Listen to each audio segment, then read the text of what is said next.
This video is about how to set a password to folders in Windows 7, 8, or 10. The easiest and the free-of-charge method to password protect a folder is to use Archiver software. Nowadays, all popular archivers support protection with a password. For example, you can use a free archiver 7-zip to set passwords to 7z and zip archives. You can create other archive types as well, but the program can only set passwords to these two types. As this software is in public domain, you can install 7-zip by downloading it from the official website. You can find the link in the description. In order to archive a folder and set a password, right-click on the Go to 7-zip quick menu, Add to Archive, select the format 7z or zip.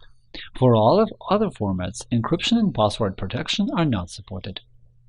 Go to Set Password and enter the password for your archive. OK.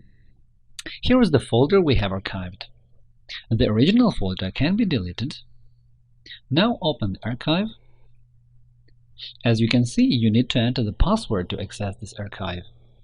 Enter it, click OK. The archive opens. There are a lot of programs to password protect a folder.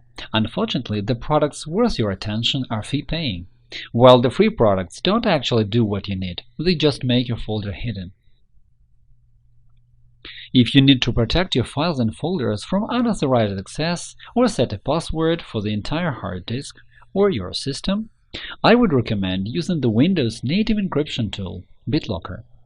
Find the link to the video about disk encryption with BitLocker in the description for this file.